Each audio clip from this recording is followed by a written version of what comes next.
Vamos iniciar agora a correção da questão 20, uma questão teórica de contabilidade de custos. Acompanhe aqui comigo. Ela diz o seguinte: em relação ao sistema de acumulação de custos por ordem de produção, custeio de ordens ou encomendas, analise as afirmativas a seguir. Ele traz aqui 4 afirmativas e pergunta quais estão corretas.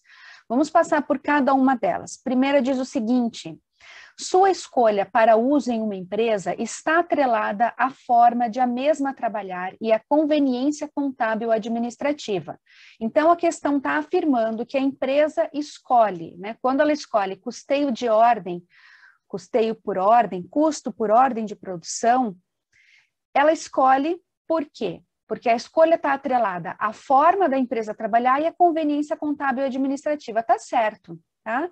O livro do professor Eliseu Martins traz justamente isso. Você sabe que esse livro é muito cobrado em prova de custos. Então, veja aqui, ó, o que ele vai falar? Que existem 2 fatores para determinar o tipo de custeio que a empresa vai utilizar. Se custeio por ordem ou por processo.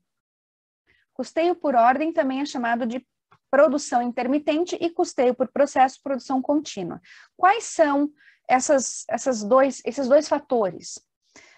Justamente esses que a questão trouxe, a forma da empresa trabalhar e a conveniência contábil administrativa. Então, se a empresa trabalha produzindo produtos iguais de maneira contínua para venda, né, para estoque, então nós estamos diante da produção em processo. Exemplo de empresas que trabalham com produção por processo. Temos aqui indústria alimentícia, indústria de álcool, por exemplo, tá? Agora, se a empresa atende encomendas e produz por encomendas, ela não trabalha de forma contínua, nós estamos diante da produção por ordem. Então, um exemplo é construção civil, confecção de roupas que trabalha aí por estação climática, então são exemplos de produção por ordem. Questão 20, item 1, correto. Item 2. Os custos são acumulados em contas representativas das diferentes linhas de produção. Errado. Isso aqui ocorre na produção contínua. Também chamada de produção por processo. Isso ocorre na produção contínua. Na produção por ordem, os custos são acumulados em uma conta específica para cada ordem, para cada encomenda. E essa conta só para de receber custos quando a ordem estiver encerrada, tá? Então é diferente. Item 3.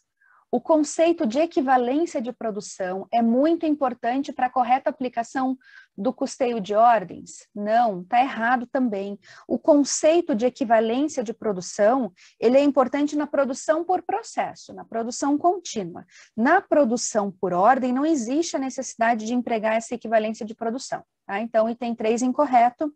Item 4, não pode ser empregado com o custeio por absorção, também está errado. Pode sim ser aplicado no custeio por absorção, é totalmente aplicável. Então, item 4, errado, por isso, gabarito, letra A. Ok? Encerramos então a questão 20. Próxima questão, a questão 21, é uma questão muito interessante e importante, porque ela trabalha um método de custeio ABC. Não deixe de assistir. Até já!